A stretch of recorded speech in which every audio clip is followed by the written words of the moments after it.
The janitor's hands trembled as he counted the last of his coins under the harsh fluorescent light of the hospital waiting room. His daughter's medication would cost $347, but he was still $89 short. What he didn't know was that the woman watching him from across the room, the same woman whose office he cleaned every night, was about to change both their lives forever. If this story touches your heart, please consider hitting that like button and subscribing to our channel for more life-changing stories that remind us of our shared humanity.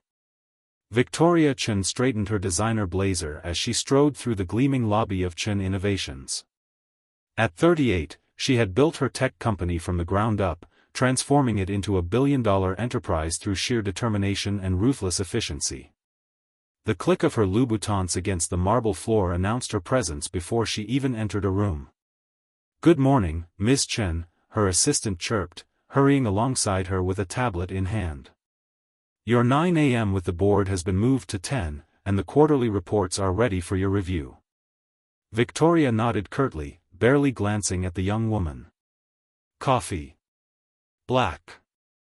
And tell Johnson I want those projections redone. His numbers don't add up." As she swept into her corner office with its floor-to-ceiling windows overlooking downtown, Victoria felt the familiar weight of loneliness settle over her. The view was spectacular, the city spread out before her like a kingdom, but lately, it had started to feel hollow. She'd sacrificed everything for this company: relationships, friendships, the possibility of a family. At night, she returned to her penthouse apartment where the silence was so complete she could hear the hum of the refrigerator from across the room. Victoria shook off the thought. Sentiment was a luxury she couldn't afford. Not when there were shareholders to please and competitors to crush. Later that evening, as the office emptied and the sky darkened outside her windows, Victoria remained at her desk, poring over financial reports. The soft knock at her door startled her. "Sorry to disturb you, ma'am." She looked up to see Miguel Reyes, the night janitor, standing in the doorway with his cleaning cart. In his early 40s, Miguel had warm brown eyes and a quiet dignity about him that Victoria had noticed before. "It's fine," she said, gathering her papers. "I'll get out of your way." "No rush, Miss Chen. I can come back later." Something in his voice made her pause. He looked tired, more than usual, with dark circles under his eyes and a slight stoop to his shoulders. "Everything all right, Miguel?" The question surprised her as much as it seemed to surprise him. He hesitated. "Yes, ma'am. Just, life, you know." Victoria didn't know. Her life was boardrooms and business deals, not whatever struggles this man faced. Yet something compelled her to ask, "Anything I can help with?" Miguel's smile was gentle but dismissive. "That's very kind, but we all have our burdens to carry. Enjoy your evening, Miss Chen." As he turned to leave, Victoria noticed a piece of paper flutter from his pocket to the floor. She picked it up, a hospital bill with a staggering amount highlighted in yellow. "Miguel, wait," but he had already disappeared down the hallway. Victoria stared at the bill. Patient, Lucia Reyes. Age, 12. Diagnosis, type 1 diabetes.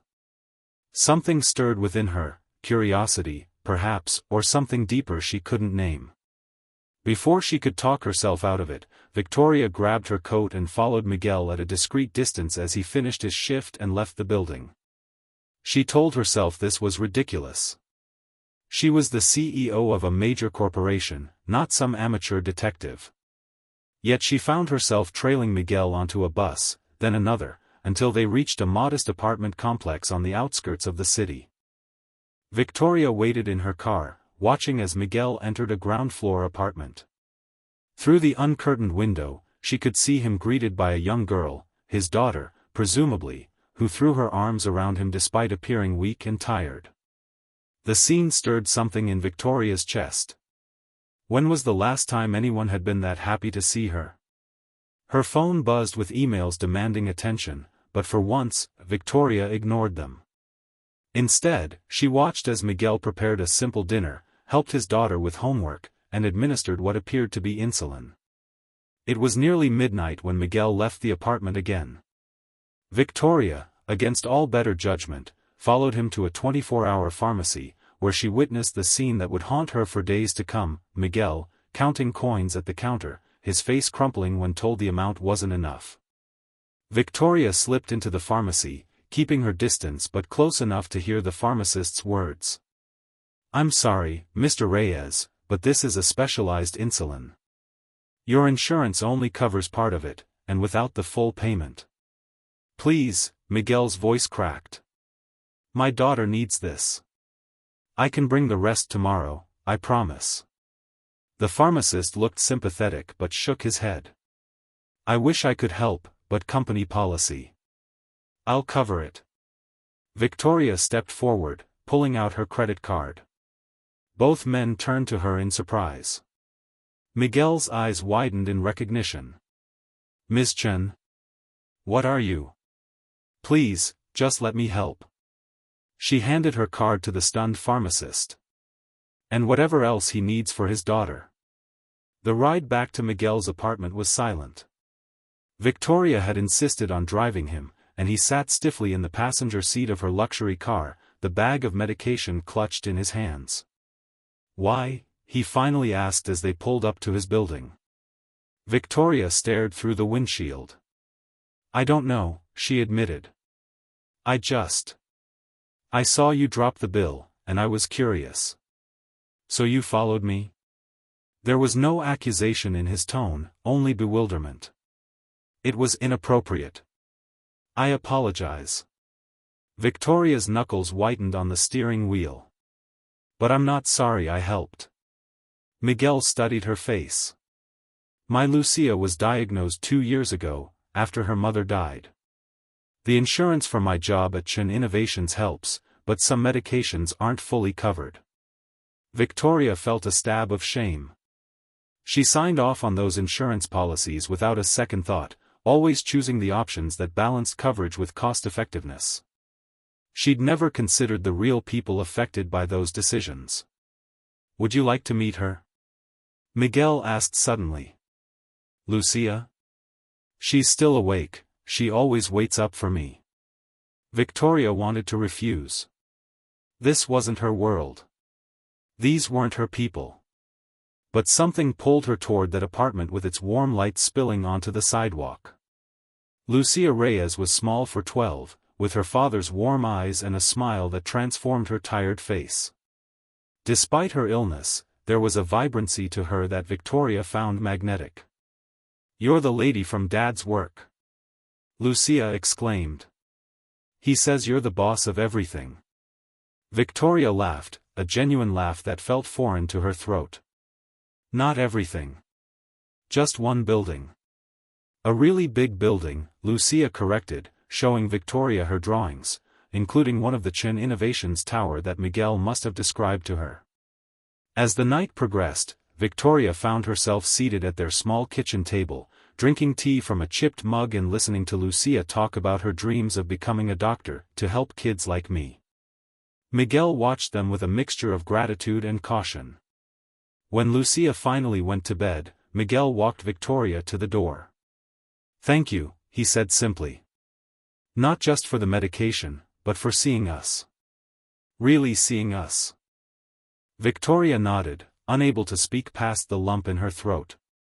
As she drove home to her empty penthouse, the contrast between her life and Miguel's struck her with painful clarity. His apartment was small and sparsely furnished, yet filled with love and warmth. Her luxurious home, for all its expense, contained nothing of real value. The next day, Victoria called her HR director into her office.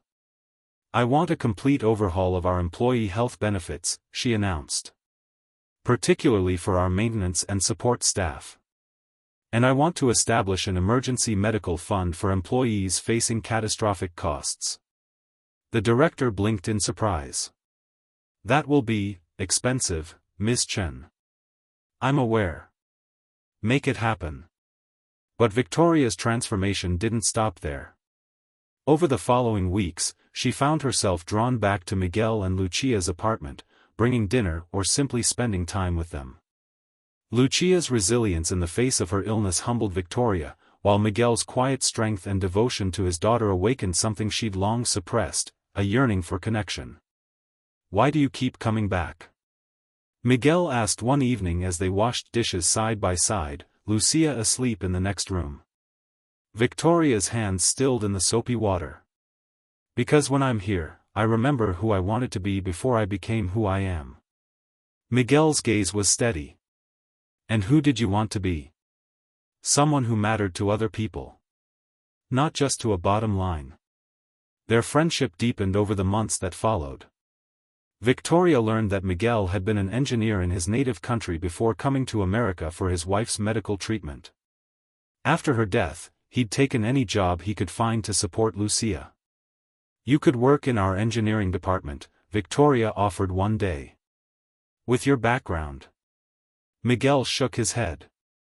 "My degree isn't recognized here, and I can't afford more schooling. Besides, night janitorial work lets me be with Lucia during the day." Victoria couldn't argue with his priorities, but the seed of an idea had been planted.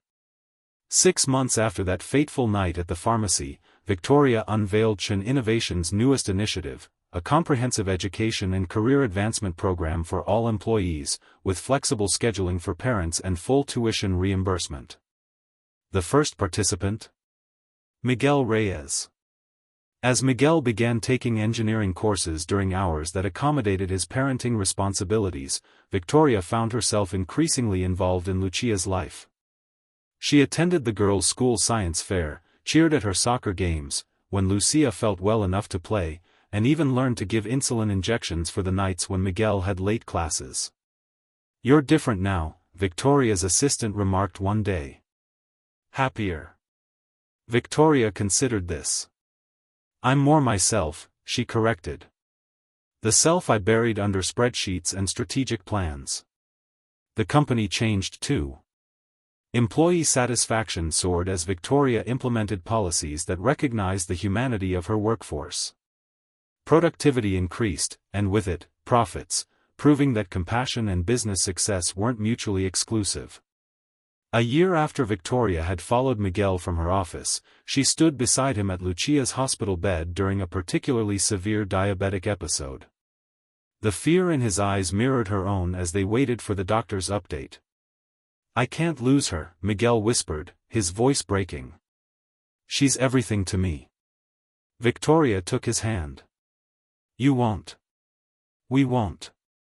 In that moment, with their fingers intertwined, Victoria realized that somewhere along the way, Miguel and Lucia had become her family, the connection she'd been missing all these years. When Lucia recovered, Victoria made a decision. She established the Lucia Reyes Foundation, dedicated to providing medical support for children with diabetes and research for better treatments. And she asked Miguel to run it. "I'm just a janitor," he protested. "No," Victoria corrected him. "You're an engineer, a father, and the man who taught me that true wealth isn't measured in dollars." 2 years after that night in the pharmacy, Victoria Chen stood at a podium, announcing her decision to step back from day-to-day operations at Chen Innovations to focus on the foundation's work. Beside her stood Miguel, now completing his master's degree, and Lucia, healthier and more vibrant than ever. "People ask why I would leave the company I built at the height of its success," Victoria told the assembled press. "The answer is simple: I found something more valuable. I found a purpose beyond profit. I found a family." Later that evening, as they celebrated with a simple dinner in the apartment where it all began, though now owned by the foundation as a residence for families in medical crisis, Lucia presented Victoria with a drawing. It showed 3 figures holding hands, a tall woman in business attire, a man in a graduation cap, and a young girl with a medical alert bracelet. Above them, in colorful letters, "My family." Victoria, once known for her composure in the most high-pressure business situations, felt tears spill down her cheeks. "Is it okay?" Lucia asked anxiously. "That I called us a family?" Victoria pulled the girl into a tight embrace. "It's more than okay. It's perfect." Miguel joined them, his arm encircling them both. From janitor to family, he mused. Life takes unexpected turns. Victoria smiled through her tears. The best kind of turns. As night fell over the city, the lights of the Chen Innovations Tower glowed in the distance, a reminder of where Victoria had come from. But here, in this modest apartment with the people who had taught her the true meaning of success, she had finally found where she belonged. The woman who had once measured her worth in market shares and profit margins now understood a different kind of wealth, one counted in moments of connection, in lives improved, in love given and received. And it had all begun because she had chosen, for once, to follow her curiosity and her heart instead of her business plan. Sometimes, the most important journeys aren't the ones that lead to the top of the corporate ladder, but the ones that lead us back to our humanity. Victoria Chen had climbed to the pinnacle of business success only to discover that what she truly needed was waiting on the ground floor, pushing a janitor's cart and carrying the weight of a daughter's illness with quiet dignity. In following him that night, she hadn't just changed his life, she had found her way home. If this story touched your heart, please take a moment to like this video and subscribe to our channel. Your support helps us continue sharing stories that remind us all of the power of compassion and the unexpected ways our lives can transform when we open ourselves to truly seeing others. Remember, sometimes the greatest changes begin with the smallest acts of kindness.